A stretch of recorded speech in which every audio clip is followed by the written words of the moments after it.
All right, well, I'm back and I have taken a little bit longer break than I had hoped to.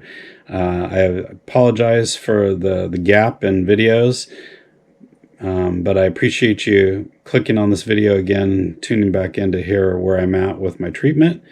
The reason for the delay was, as I had mentioned in the prior video, I had begun my chemo and radiation treatments back on January 16th, and that the fatigue that I was experiencing was just really intense. So I was sleeping a lot better than I had been when I first came home from the hospital. So this is just fatigue from the treatments itself. And I think back at that point in that last video, it had only been about 10 days and the fatigue was real. Well, the fatigue has not slowed down. It's pretty much continued at a pretty decent pace. I wake up in the morning after sleeping quite a few hours and I just literally feel exhausted. And so because of that, it takes me longer to do things and I'm more easily distracted. And anyways, I was thinking that it was predominantly due to the treatment itself. But then on January 28th, I had my second post-op appointment with my surgeon who removed the tumor and what cancer he could.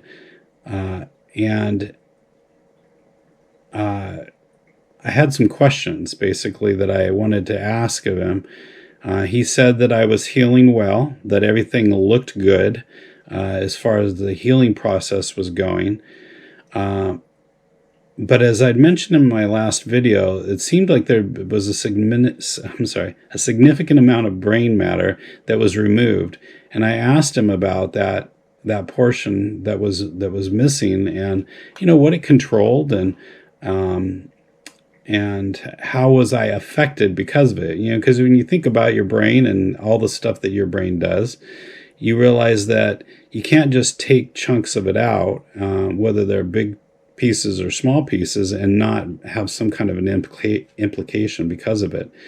And so what he explained to me is that portion of the brain was responsible for, and he didn't use these words or phrases, so I'm kind of ad-libbing a little bit here, but he said that it was responsible for the area of your brain that processes all the input and kind of handles the multitasking functions for all that input.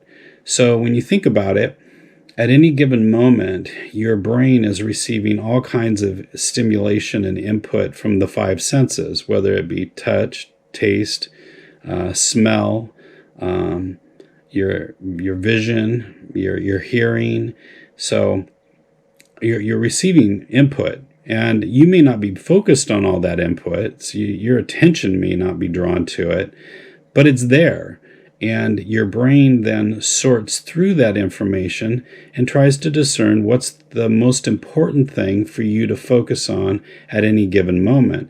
Or should you stop focusing on one thing to focus on another? As an example might be, you're hearing your kids scream off in the distance, but it sounds like they're screaming in laughter and fun, and they're playing games outside.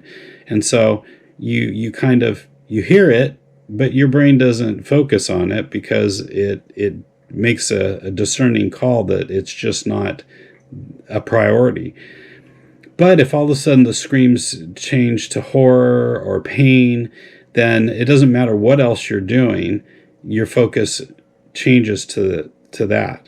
So that all happens in the parietal lobe of your brain, which was the portion where they removed the big chunk and the mass that I showed in my last video.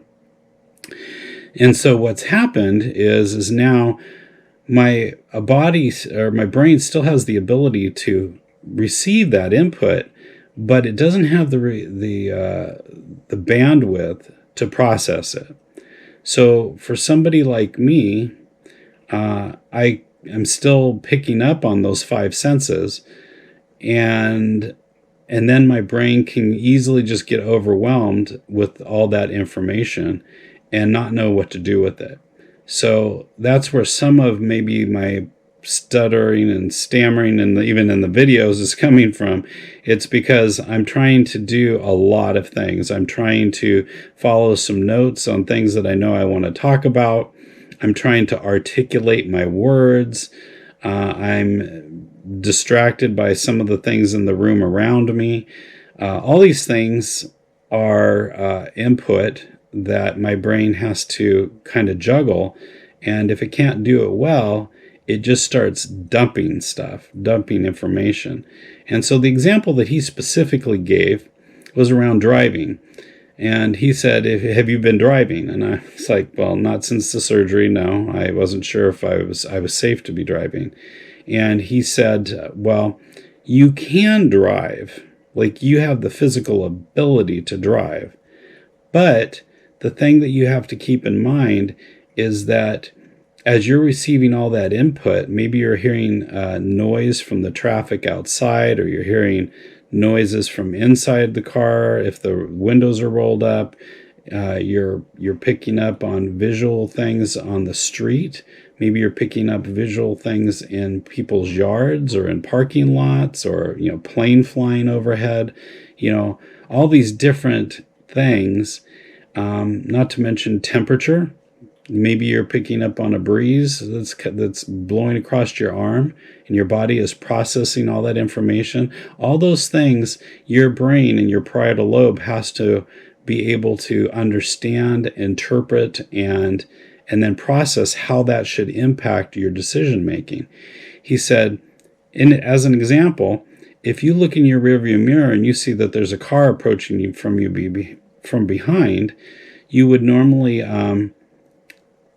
be keeping that someplace in the back of your mind.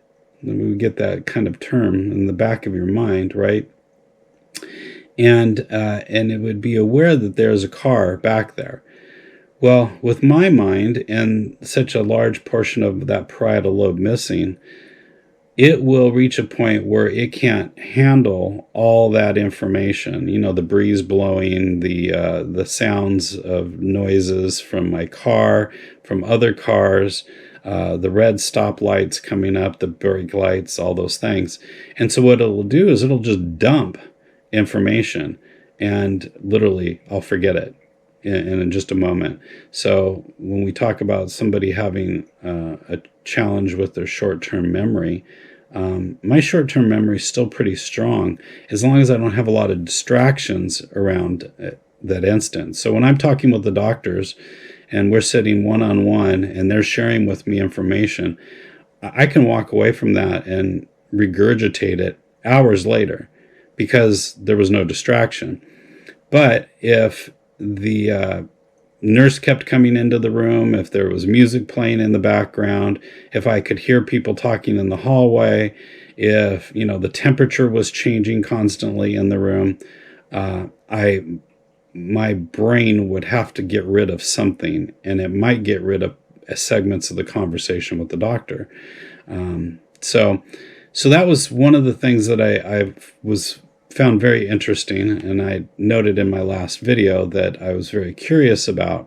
So understanding that I really do have a handicap now, and have a disability that prevents me from being able to kind of juggle multiple physical and auditory stimulation like that at any given time, is important for me.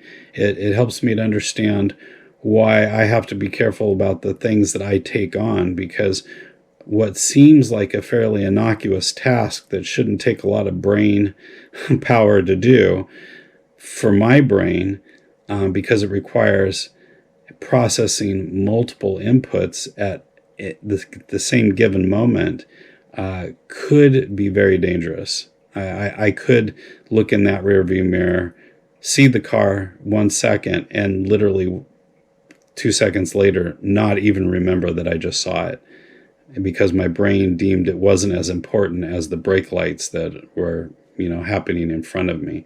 So I might dodge those brake lights by shifting lanes really quickly and pulling right in front of that car that was coming up behind me. And having no idea, I'd be completely shocked when that car rear-ended me.